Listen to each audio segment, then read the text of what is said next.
வணக்கம். நம்ம உகரம் தமிழ் வகுப்புல நம்ம அடுத்த பாடம் பார்க்க போறோம் இன்னைக்கு. அடுத்த பாடம் என்ன அப்படின்னா அன்பு என்னும் அறம். அன்புன்றது ஒரு அறம் அப்படின்றாங்க. அறம்னா என்னது? நம்ம எப்பவுமே நம்மள நெறிப்படுத்தி வாழறது, நல்ல பாதையில நம்மள நாமளே செலுத்தி பயணப்படுவது. அதாவது நம்ம கிட்ட இந்த பொறாமை குணம், பேராசை, அதுக்கப்புறம் எப்பவுமே வார்த்தைகள்ல ஹார்ஷ் வேர்ட்ஸ் அப்படின்னு சொல்லுவாங்க இல்லையா, கடும் சொற்களை பயன்படுத்த அடுத்தவங்களை காயப்படுத்துற மாதிரி பேசுறது,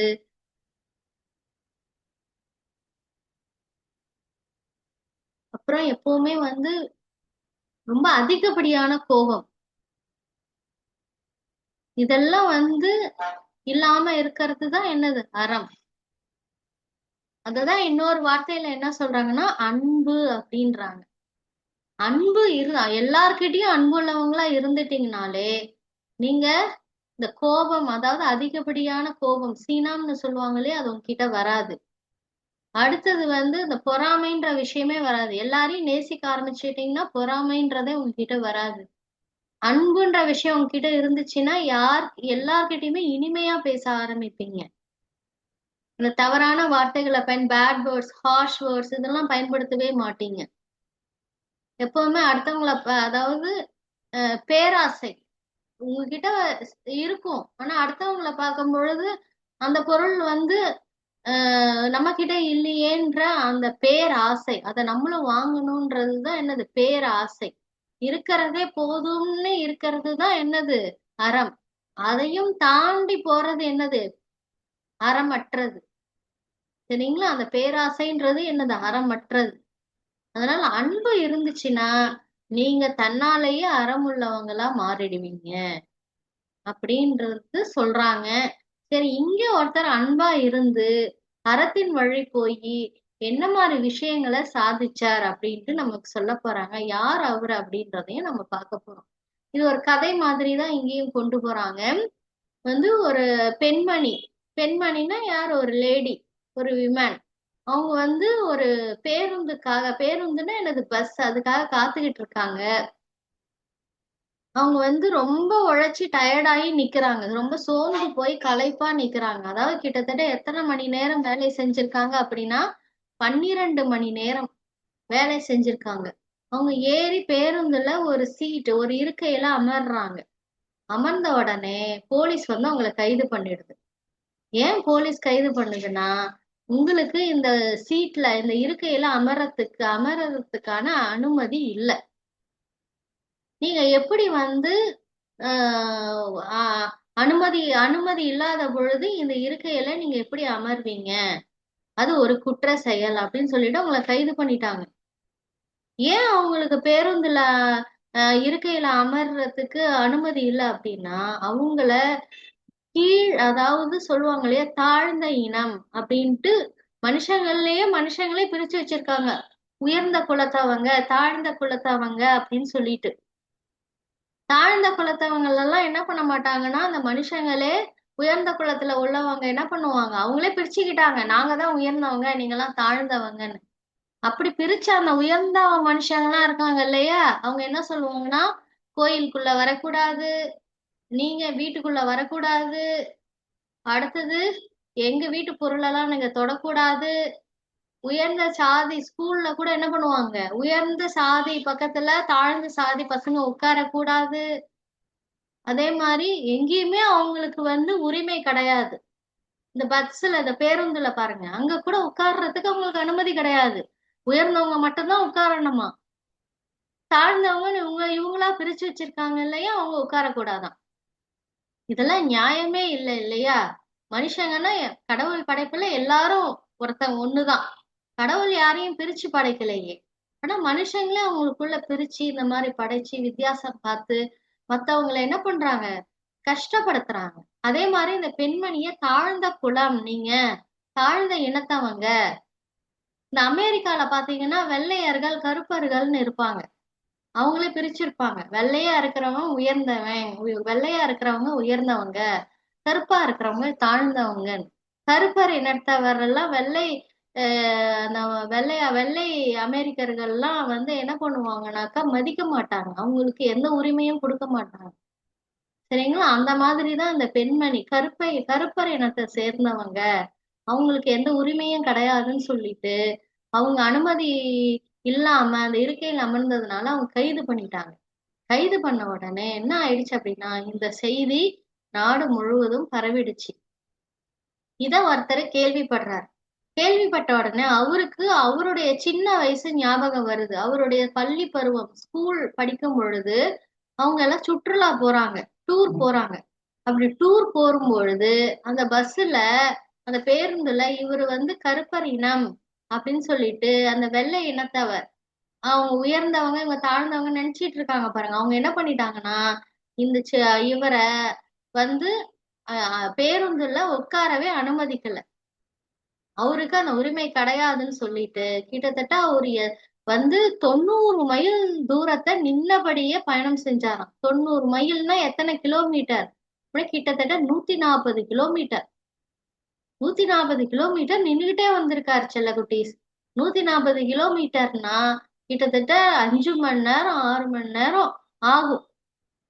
அவ்வளவு நேரம் அவர் நின்னுகிட்டே பயணம் செஞ்சிருக்காரு. அந்த சுற்றுலா போய் திரும்பும் பொழுது அந்த பேருந்துல அவருக்கு எவ்வளவு வலிச்சிருக்கும் இல்லையா? அது சின்ன குழந்தை ஸ்கூல் படிக்கும் போது சின்ன குழந்தைங்க தானே, காலெல்லாம் எவ்வளவு வலிச்சிருக்கும்.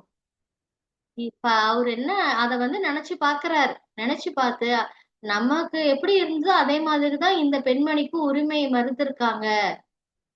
ஹியூமன் ரைட்ஸ் அப்படின்னு சொல்லுவாங்க இல்லையா? அந்த ஹியூமன் ரைட்ஸ் கொடுக்கல அவங்களுக்கு.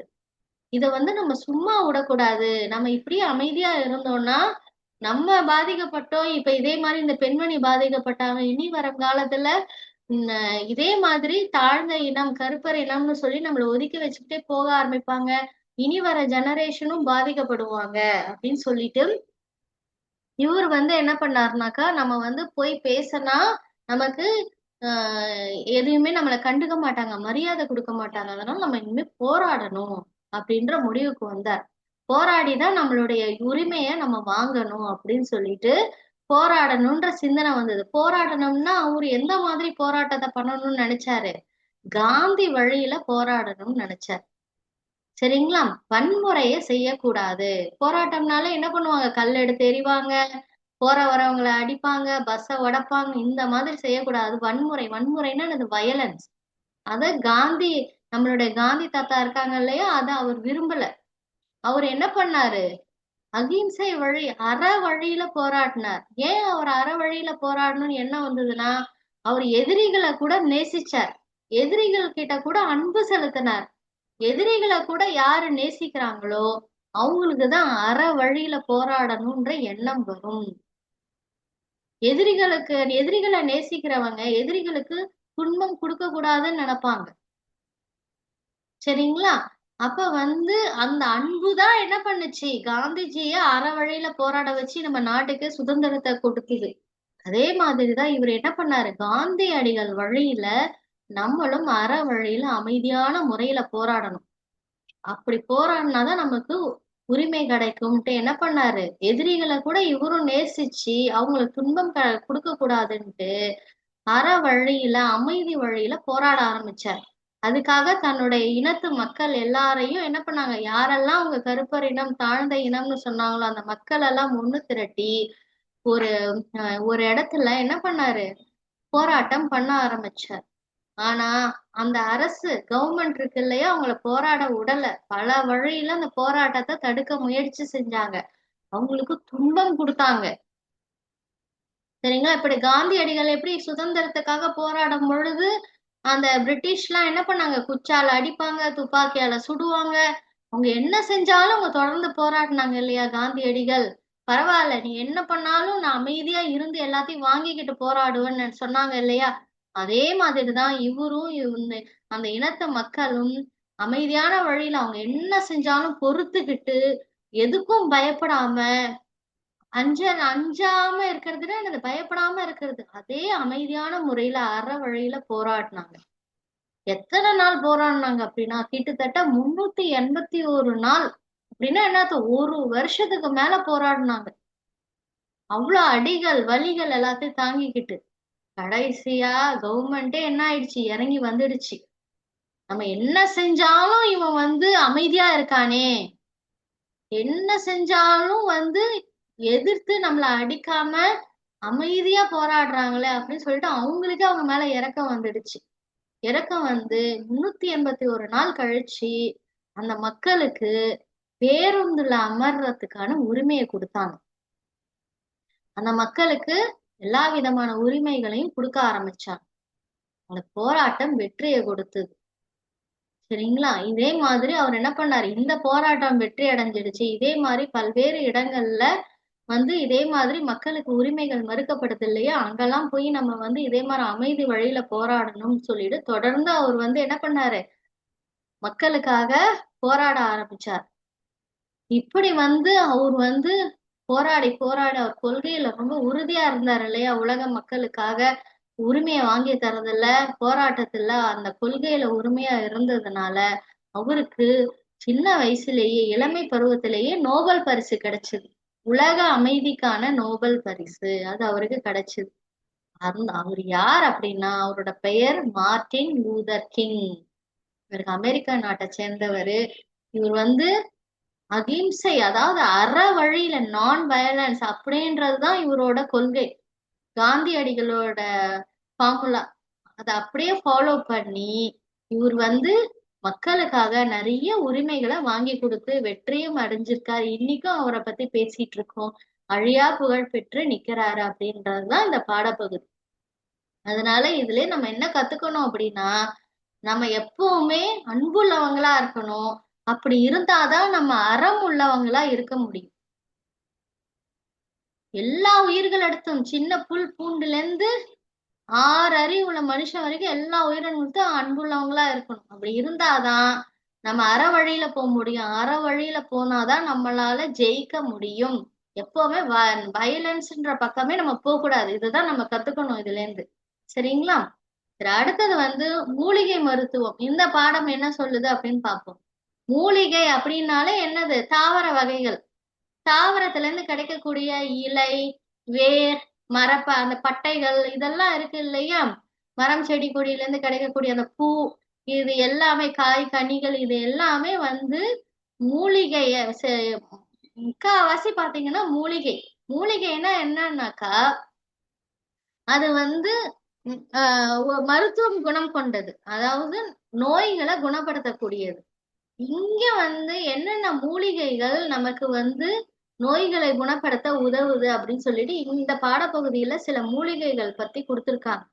அது என்னன்னு பார்ப்போம். முதல்ல வேம்பு, அதான் வேப்ப மரம். வேப்ப மரம் எதுக்கு மெயினா உதவுது அப்படின்னா, அம்மை நோய் சொல்லுவாங்க இல்லையா, ஸ்மால் பாக்ஸ், சிக்கன் பாக்ஸ் அதெல்லாம் சொல்லுவாங்க இல்லையா, அந்த அம்மை நோய்க்கு இதுதான் மிகப்பெரிய மருந்து. இததான் மேல பூசுவாங்க. அந்த மேல கொப்பளம் எல்லாம் மறைய ஆரம்பிக்கும். அது மட்டும் இல்ல, அந்த வேப்ப மரம் ஒரு இடத்துல இருந்துச்சுன்னா அந்த இடத்த சுத்தி காத்துல நோய் கிருமிகளே இருக்காதாம். அந்த அளவுக்கு இந்த வேப்ப மரத்துல இருந்து வரக்கூடிய அந்த இது இருக்கு இல்லையா, அதுல இருந்து வரக்கூடிய அந்த மனம், அதுவே காத்துல இருக்கக்கூடிய கிருமிகளை அழிக்குமா. அந்த அளவுக்கு ஆற்றல் உண்டு. அதனாலதான் என்ன பண்றாங்கன்னா, எப்பவுமே திருவிழா காலங்கள்ல வேப்ப இலைய நிறைய இடத்துல கட்டியிருப்பாங்க. ஏன்னா திருவிழா காலங்கள்ல மக்கள் கூடுற இடம் இல்லையா, அங்க என்ன ஆகும்னா நிறைய இன்ஃபெக்ஷன் ஆகும், நோய் கிருமிகள் ஈஸியா பரவும். அதனால அந்த இடங்கள்லாம் அந்த வேப்ப இலைய கட்டும் பொழுது அந்த வேப்ப இலையில இருக்கிற அந்த இதுவே மனமே அந்த காத்துல இருக்கக்கூடிய கிருமிகளை அழிக்குமா. அது மட்டும் இல்ல, இது அக்ரிகல்ச்சர், வேளாண்மையில உரமாவும் இதை பயன்படுத்துறாங்க அப்படின்னு சொல்றாங்க.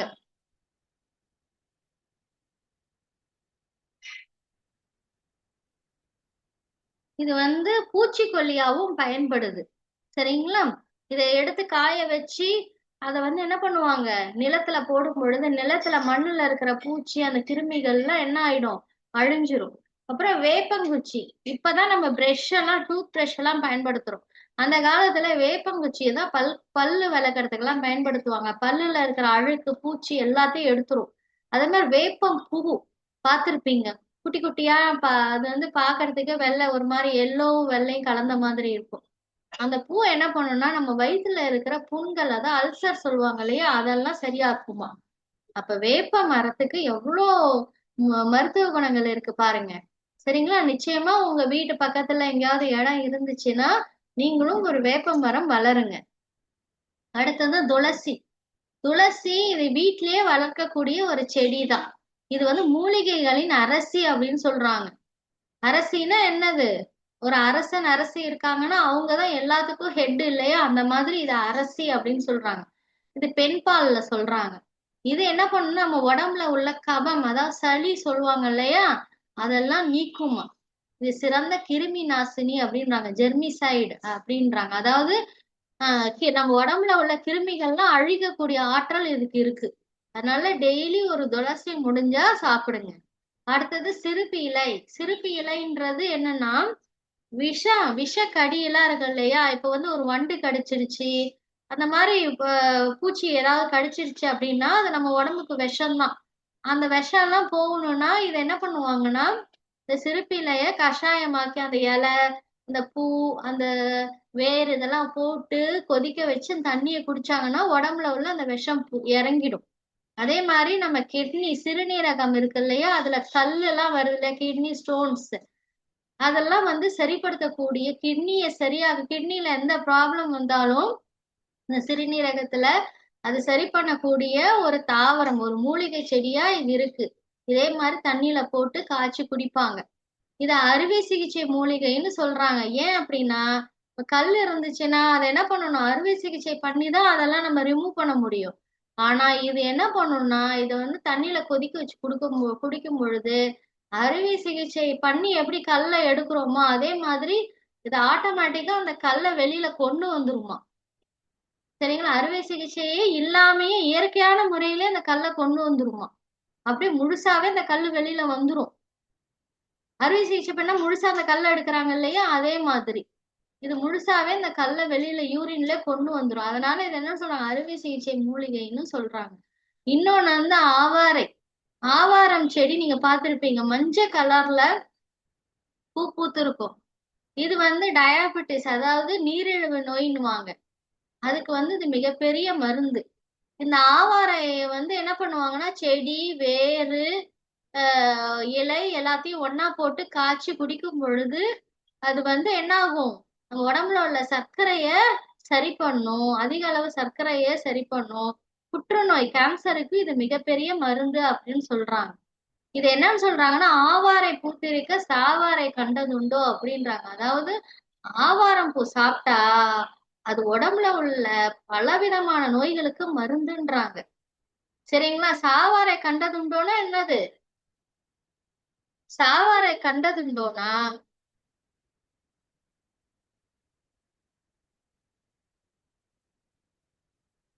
வந்து ஆயுள் நீடிக்கும் அவங்களுக்கு அப்படின்றாங்க. ரொம்ப சீக்கிரம் அவங்களுக்கு சாவே வராது. இந்த ஆவாரம் பூ அந்த பொடியாவோ இல்ல அது அத காய்ச்சியோ தண்ணீராவோ குடிக்கும் பொழுது அவங்களுக்கு அவ்வளவு சீக்கிரம் சாவே வராது அப்படின்றாங்க. அது ஏன்னா உடம்புல உள்ள பல விதமான நோய்களை சரிப்படுத்தும். உங்களை மார்க்கண்டேயரா வச்சிருக்கும். மார்க்கண்டேயர்னா என்னது? 100 வயசு தாண்டியும் வாழ்வாங்க. அந்த மாதிரி. சரிங்களா? அடுத்தது கீழா நெல்லி. கீழா நெல்லின்றது இந்த செடியெல்லாம் உங்களுக்கு படம் கொடுத்துருக்காங்க பாருங்க. இதெல்லாமே நீங்க வீட்ல வளர்க்கலாம். இது வந்து மஞ்சள் காமாலை ஜாண்டிஸ் சொல்லுவாங்க இல்லையா? அதுக்கு வந்து இயற்கை மருத்துவத்துல நீங்க போனீங்கன்னா ஜாண்டிஸ் வந்துருச்சுன்னா டாக்டரே என்ன சொல்லுவாங்க? போய் இயற்கை மருத்துவத்துல ட்ரீட்மெண்ட் எடுத்துக்கங்கன்னு தான் சொல்லுவாங்க. அது வந்து இந்த கீழா நெல்லிய நல்லா அரைச்சி ஒரு உருண்டையா குடுப்பாங்க. அத சாப்பிட்ட உடனே அந்த ஜாண்டிஸ் அந்த மஞ்சள் காமாலை நோய் சரியாயிடும். சரிங்களா? இது மாதிரி கண்ணு சம்பந்தமான பிரச்சனைகள், சர்க்கரை, நீரிழிவு நோய், டயாபெட்டிக்கு, கல்லீரல் நோய், லிவர்ல வரக்கூடிய நோய்கள், அடுத்து ஆறாத புண்ணு. நம்ம எப்பவுமே வந்து ஒரு புண்ணு வந்துருச்சுன்னா சம்டைம்ஸ் ஆறாம இருக்கும் டயபெட்டிக் பேஷண்ட்ஸ்க்குலாம். அதெல்லாம் வந்து சரியாகிறதுக்கு இந்த கீழா நெல்லி வந்து இதை அரைச்சி அதை அப்படியே நீங்க அந்த இலைய கசக்கும் தான். ஆனா அப்படியே சாப்பிட்டுட்டீங்கன்னா உங்களுக்கு அவ்வளோ நோய் இந்த நோய்கள்லாம் குணப்படுத்தி தீர்வு கொடுக்கும் அப்படின்றாங்க. அடுத்து நிலவேம்பு. இப்ப வேப்ப மரம் பார்த்தோம் இல்லையா? வேப்ப மரத்திலேயே நிறைய வெரைட்டிஸ் இருக்கு. அதுல ஒரு வெரைட்டி தான் நிலவேம்பு. சரிங்களா? இந்த நிலவேம்போட வேரு, ரூட் அதாவது இலை, லீவ்ஸ் அதாவது பூ, ஃப்ளவர்ஸ் இது எல்லாமே என்னன்னா எல்லாத்துக்குமே மருத்துவ குணம் உண்டு. இப்ப டெங்கு, சிக்கன் குனியா அதெல்லாம் வருதுன்னா, இப்ப வந்து அலோபதிக்கு, அதாவது டாக்டர் கிட்ட போய் மருந்து சாப்பிடுறது இல்ல.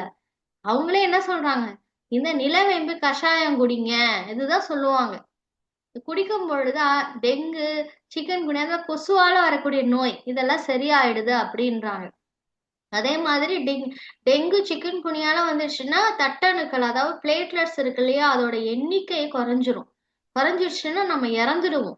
அதனால என்ன பண்றாங்க, அதோட எண்ணிக்கையை அதிகப்படுத்துறதுக்கு, பிளேட்லெட்ஸோட எண்ணிக்கை அதிகப்படுத்துறதுக்கு இந்த நிலவேம்பு ரொம்ப ஹெல்ப் பண்ணுது. சரிங்களா? இது எல்லா விதமான நிலப்பகுதியிலையும் வளரக்கூடிய தன்மை கொண்டதுன்றாங்க. அடுத்தது, அடுத்த பாடம். இப்ப வந்து மூலிகை பத்தி நம்ம பார்த்தாச்சு. இதெல்லாம் நீங்க முடிஞ்சா உங்க வீட்லயோ, இல்ல உங்களுக்கு தோட்டத்திலயோ வளர்த்து நீங்க இத பயன்பெறணும்ன்ட்டு ஆன்டிஸ் கேட்டுக்கிறேன். கண்டிப்பா நீங்க இந்த மூலிகைகள் பத்தி உங்களோட நண்பர்களுக்கும் சொல்லி அதோட பயன்களும் சொல்லுங்க.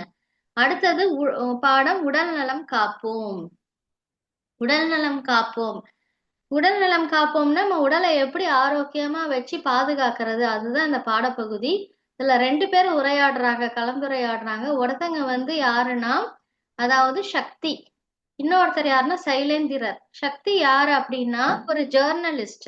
அவங்க வந்து நலவாழ்வு அப்படின்ற ஒரு மாத இதழ், மந்த்லி ஜேர்னல், அதுக்காக வந்து நேர்காணல் இன்டர்வியூ எடுக்கிறதுக்கு வந்திருக்காங்க. யாரை இன்டர்வியூ பண்ண போறாங்கன்னா சைலேந்திரர் அப்படின்றவரை பத்தி, அவர்கிட்ட தான் இன்டர்வியூ எடுக்க போறாங்க. சரிங்களா? சைலேந்திரர் என்ன என்ன அவரோட சிறப்பு என்னன்னா, அவர் துரோணாச்சாரியார் விருது வாங்கியிருக்கார்.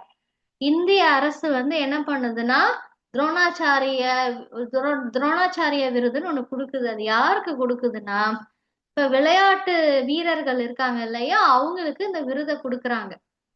சைலேந்திரர் ஒரு விளையாட்டு பயிற்சியாளர். சரிங்களா? அவருக்கு இந்த விருதை வந்து கொடுக்குறாங்க. அதை கேள்விப்பட்டு இந்த சக்தின்ற ஜேர்னலிஸ்ட் அவர்கிட்ட பேட்டிக்கான வராங்க, இன்டர்வியூ. சரிங்களா? இப்ப வந்து நீங்க குடுக்குற பயிற்சி பத்தி சொல்லுங்களேன், விளையாட்டு பயிற்சி பத்தி அப்படின்னு கேக்குறாங்க. அதுக்கு சைலேந்திரர் சொல்றாரு, நான் விளையாட்டு பயிற்சி மட்டும் கொடுக்கல, உடற்பயிற்சியும் கொடுக்குறேன். ஏன்னா உடலுக்கும் முழு சக்தி வேணும். சரிங்களா? அதுக்காக உடற்பயிற்சியும் கொடுக்குறேன் அப்படின்னு சொன்ன உடனே சைலேந்திரர் சொல்றாரு, உடல் உறுதி பெறணும்னா விளையாட்டு பயிற்சியிலேயே உறுதி, அதாவது உடம்புல அந்த ஸ்ட்ரென்த்னஸ் வந்துடுமே அப்படின்றாங்க. அதுக்கு சைலேந்திரர் சொல்றாரு, இல்ல இல்ல, கண்டிப்பா இல்ல. இப்போ ஓட்ட பயிற்சி செய்யறாங்கன்னா அவங்களுக்கு காலுக்கு மட்டும்தான் சக்தி இருக்கும். அது மட்டும்தான் ஸ்ட்ரென்த் ஆகும். மத்த பார்ட்ஸ் எல்லாமே ஸ்ட்ரென்த் ஆகாது. அதே மாதிரி கைப்பந்துனா கை மட்டும்தான் வாலிபால்லாம் சொல்றாங்க இல்லையா, அது கை மட்டும்தான் ஸ்ட்ரென்த் ஆகும். ஆனா அப்படி அப்படி அது நல்லது இல்ல. உடலுக்கு முழுவதும் பயிற்சி கொடுத்தாதான் உடல் முழுவதும் ஸ்ட்ரென்த் ஆகும். உடல் உறுதி யாருக்கு இருக்கோ அவங்கதான் இன்பமா வாழ முடியும் அப்படின்ட்டு நம்ம கவிமணி தேசிக விநாயகம் பிள்ளைய பாடியிருக்காரு அப்படின்னு சொல்றார். சரி, நம்ம டெய்லி நாள்தோறும் நிறைய வேலைகள் செய்யறோம் இல்லையா, அது மூலமே உடலுக்கு பயிற்சி கிடைச்சிராதா அப்படின்னு கேக்குறாங்க அந்த ஜேர்னலிஸ்ட் சக்தி. அதுக்கு சைலேந்திரர் சொல்றாரு, அப்படி இல்ல, நம்ம உடலுக்கு பயிற்சி செய்யறோம்னா உடல்ல உள்ள எல்லா பாகங்களுக்கும் ஒரே ஈவன், ஒரே சீரான பயிற்சி நம்ம கொடுக்கறது இல்ல. சரிங்களா? சிலருக்கு காலுக்கு அதிக பயிற்சி கிடைக்கும், கைக்கு அதிக பயிற்சி கிடைக்கும். சில சமயம் பாத்தீங்கன்னாக்கா நம்ம வாய்க்கு அதிக பயிற்சி, கண்ணுக்கு அதிக பயிற்சி கிடைக்கும். மத்த பாகங்கள்லாம் அப்படியே விட்டுடுவோம். சரிங்க? எல்லாத்துக்கும் ஒரே மாதிரியான சீரான பயிற்சி கிடைக்கணும். அப்படி சீரான பயிற்சி கிடைச்சாதான் நம்ம உடல் உறுதி பெறும் அப்படின்றாங்க. அப்ப வந்து இன்னும் நிறைய விஷயங்கள் உடற்பயிற்சி பத்தி சொல்லுங்களேன் அப்படின்னு கேட்கும் பொழுது, நம்ம வந்து உடற்பயிற்சி வந்து செய்யும் பொழுதுதான் நம்ம நுரையீரல் நல்லா வேலை செய்யுன்றாங்க. அதான் உடற்பயிற்சி செய்யும் பொழுது காத்து நிறைய நம்ம உள்வாங்குவோம். அப்ப வந்து நுரையீரல் வந்து காத்தால நிரம்பும் பொழுது அது தேவையான காத்தை எடுத்துக்க, தேவையில்லாத காத்தை வெளியில விடும். அப்ப வந்து நம்மளுடைய நுரையீரல் சீரா வேலை செய்யும். சரிங்களா? அதோட அதோட வேலை ஒரே மாதிரி மெயின்டைன் ஆகும். ஏன்னா நமக்கு சுவாசம் அதுதான் ரொம்ப முக்கியம். சுவாசிச்சாதானே உயிர் வாழ முடியும். அந்த மூச்சு சரியான முறையில, சீரான முறையில உள்ள போய் வெளியில வந்தாதான் நம்மளுடைய ஆயுள் பெருகும், உடம்பு ஸ்ட்ரென்த் ஆகும். அதனால உடற்பயிற்சின்றது ரொம்ப முக்கியம் அப்படின்ட்டு அவர் சொல்றார். சரி, வேற என்னென்ன நன்மைகள் இருக்கு அப்படின்னு கேக்குறாங்க உடற்பயிற்சினால சக்தி. அதுக்கு சைலேந்திரர் சொல்றாரு, உடற்பயிற்சின்றது நம்ம உடலை மட்டும் மேம்படுத்துறதுக்கு இல்ல. அது நம்ம மனசையும் உறுதிப்படுத்துது அப்படின்றாங்க. யாருக்கு வந்து உடல் உறுதியா இருக்கோ, ஆரோக்கியமா இருக்கோ, அவங்க மனசும் நல்லா இருக்கும். அவங்க மனசும் வலிமை பெறும். ஒரு தன்னம்பிக்கை வரும் அப்படின்னு சொல்றாரு. சரி, இவ்வளோ நேரம் உடற்பயிற்சியை பத்தி ரொம்ப அழகா சொன்னீங்க. ஆனா உடற்பயிற்சி செய்யறதுக்கு நேரமே எனக்கு கிடைக்கிறது இல்ல. நானுமே அதை பண்றது இல்ல அப்படின்றாங்க. அதுக்கு சைலேந்திரர் சொல்றாரு, நீங்க நல்லா வாழணும், ஆரோக்கியமா இருக்கணும், நீங்க நீண்ட நாள் வாழணும், உங்க மனசுல வந்து மன அழுத்தம் இல்லாம, எந்தவித ஸ்ட்ரெஸ்ஸும் இல்லாம நீங்க மன நலத்தோட வாழணும் அப்படின்னா உடற்பயிற்சி கட்டாயம். அதுக்காக நீங்க நேரம் ஒதுக்கி தான் ஆகணும். அதனால வந்து உடற்பயிற்சிக்கு கொஞ்சமாவது டெய்லி நேரம் ஒதுக்குங்க அப்படின்னு சொல்றாரு. இன்னும் சக்தி சொல்றாங்க, இனிமேல் நானும் வந்து நேரம் ஒதுக்கி உடற்பயிற்சி செய்வேன். நீங்க இவ்வளவு தூரம் இவ்வளவு விஷயங்களை என்கிட்ட பகிர்ந்ததுக்கு நன்றி அப்படின்னு சொல்றாங்க. சரிங்களா? இதுல நம்ம என்ன கத்துக்கிட்டோம்னா, உடற்பயிற்சியோட அவசியம். நீங்களும் செல்ல குட்டீஸ், இனிமேல் வந்து எனக்கு காலையிலே ஸ்கூல் போயிடுறேன், சாயந்தரம் வந்தோடனே டயர்டா இருக்கு அப்படிலாம் எண்ணாம, நீங்க எப்பவுமே நல்ல ஆரோக்கியமா இருக்கணும்னா, காலையில எழுந்திருச்சு ஸ்கூல் போறதுக்கு முன்னாடி ஒரு 15 மினிட்ஸ் ஆவது கைய கால எல்லாத்தையும் அசைச்சு ஏதாவது ஒரு உடற்பயிற்சி செய்யுங்க. அப்படி முடியலன்னா சாயந்தரம் வந்த பிறகு நல்லா ரெஸ்ட் எடுத்துட்டு ஒரு 15 நிமிஷம் ஏதாவது உடற்பயிற்சி செய்யுங்க. சரிங்களா? இதுதான் இந்த பாடப்பகுதியிலேயே நம்ம கத்துக்க வேண்டிய விஷயம். தேங்க்யூ. இந்த 3 பாடங்களையும் அழகா ஒரு நாளைக்கு ஒண்ணா அழகா வாசிச்சு அனுப்புங்க.